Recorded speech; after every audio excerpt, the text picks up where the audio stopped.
तब बोर्ड की तरफ देखना, फिर और की पढ़ाई की तरफ ध्यान देना, ठीक है। तो हमने स्टार्ट कर दिया, रेडी।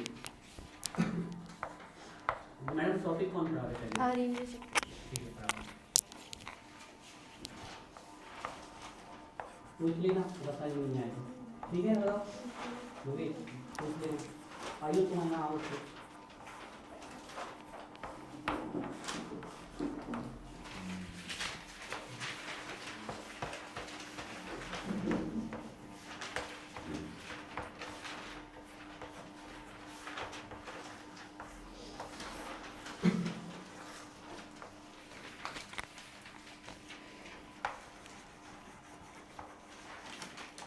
समझाना है इसे, ऐसा समझा रहे हो मार्क नीचे कर लोगी, आगे तो कोई जरूरत नहीं। चलो रहने दीजिए, लगा रहेंगे। वेयर यहाँ पे k equal to rate constant है। तो किस लिए यूज करते हैं मैडम जी, ध्यान नहीं करते log k1 equal to log k1 बैठा लो ना, इस साइड बैठा लो, एक बता दीजिए। समझ आ गया अच्छे से? कोई doubt?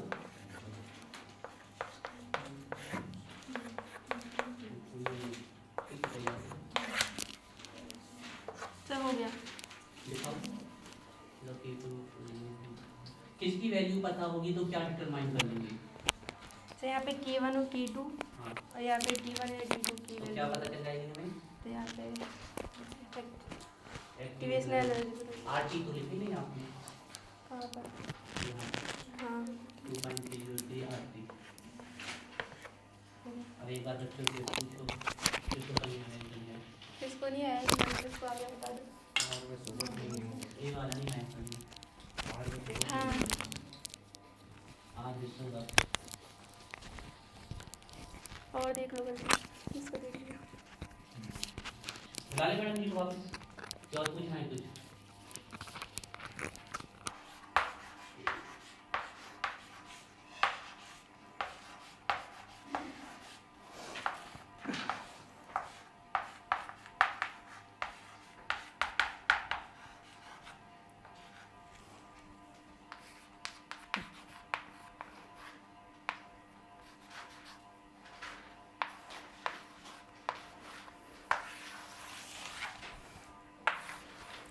concept of activation energy and threshold energy.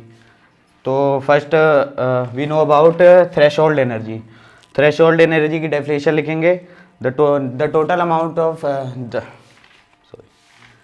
The threshold energy की डेफिनेशन लिखेंगे, the total needed amount of energy, energy of reactant. नहीं वो अपना पढ़ा है। आराम से बोलो, बताओ घबरा के नहीं। So first threshold energy, the total amount of energy needed by reactant molecules of effective collision and formation of product is called threshold energy. तो समझ में आया इनके? तो दूसरी बार मैं फिर रिवाइज करता हूँ, the total amount of energy needed bye reactant molecules for effective collision and the formation of product is called threshold energy. So it is also the sum of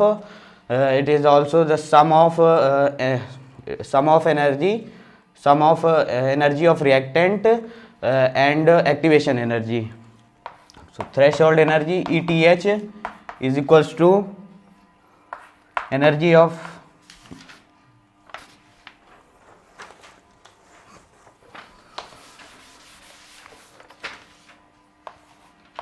Ayush बेटा थोड़ा ध्यान से पढ़ो ना, गप्पे नहीं हो ऊपर।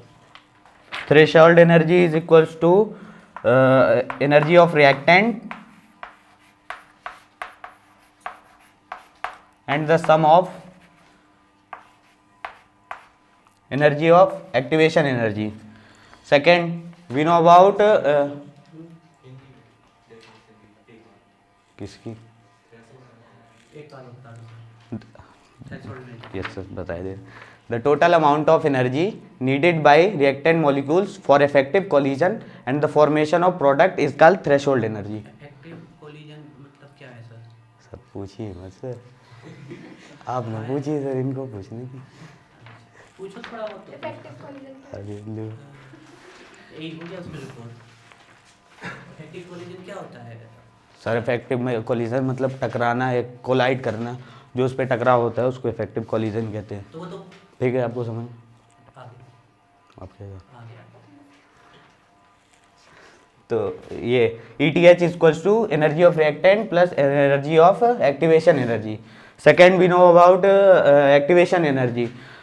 Activation energy the minimum, definition लिखेंगे इसकी, the minimum amount of energy needed by the minimum amount of energy needed by reactants reactants for needed by reactants for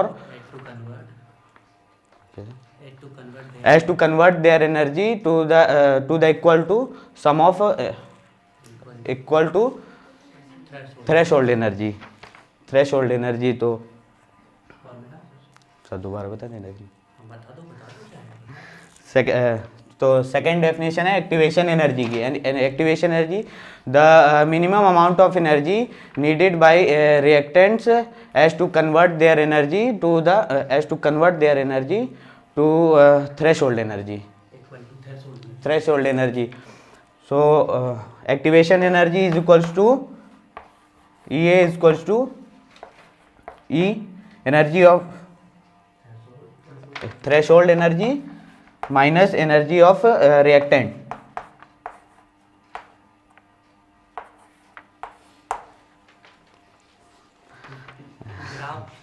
yes sir.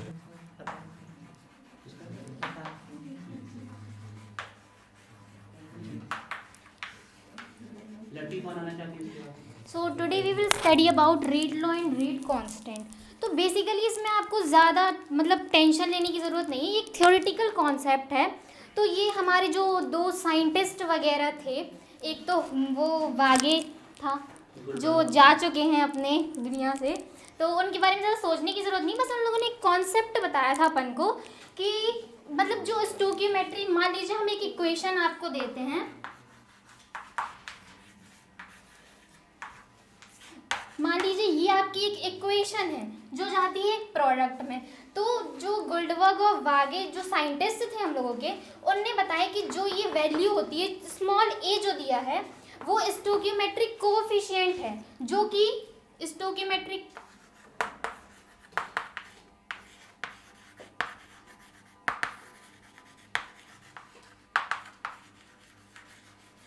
जो कि हम लोग जो ये स्टोकियोमेट्रिक कोएफिशिएंट है, इससे अपन रेट का जो ऑर्डर है वो अपन निकाल सकते हैं. मान लीजिए ये आपके जो दो रिएक्टेंट हैं, इसमें जो प्रोडक्ट बनता है, जब अपन इसकी रेट निकालेंगे तो वो किस तरीके से आएगी.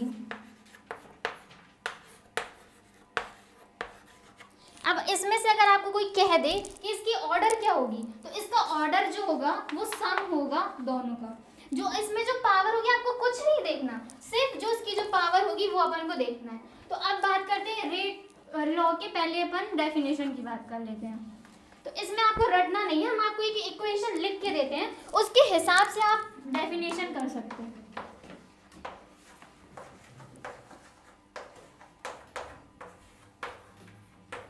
तो इसकी इस हिसाब से इसकी डेफिनेशन क्या होगी. रेट ऑफ रिएक्शन, अच्छे से देखिएगा, rate of reaction which is proportional, which is directly proportional to product of concentration of power which raised to the power with a stoichiometric coefficient which is determined by balanced chemical equation. तो ये इसकी पूरी definition होती है. बस आपको ये learn करना होगा तो आपसे पूरी डेफिनेशन इसकी बन जाएगी. आज अपन लोग ऑर्डर ऑफ रिएक्शन पढ़ेंगे. इसकी डेफिनेशन है the sum of molar concentration of reactant, the sum of molar concentration of reactants which the sum of power of molar concentration of reactant by experimental law. rate law.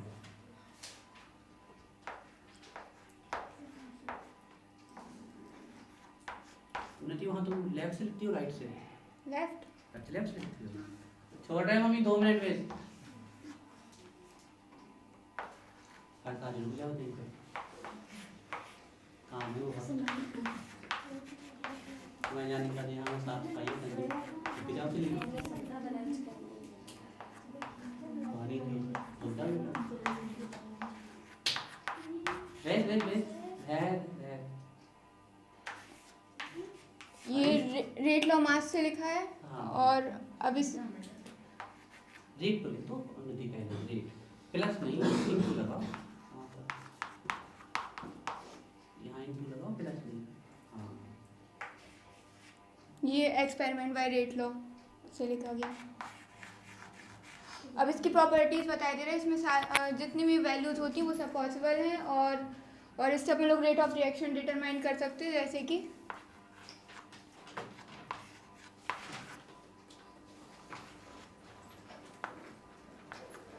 मतलब अगर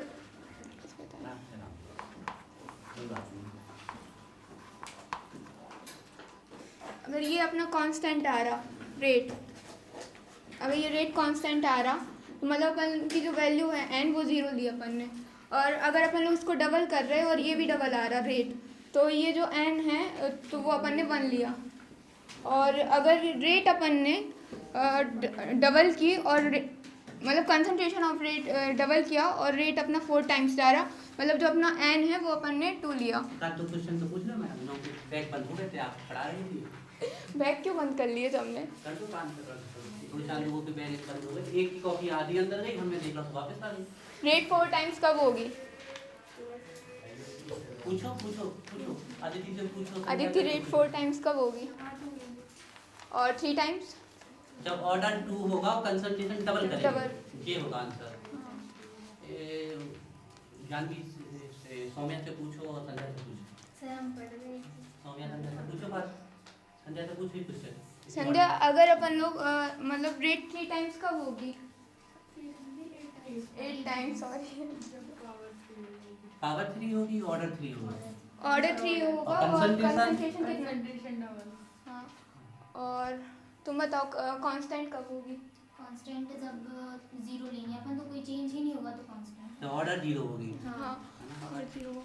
ठीक है चलो, अच्छा रहा, ठीक है बैठो जल्दी। चलो ठीक है, चलो निकल जाओ। और पहले सबको असाइनमेंट मिल गए?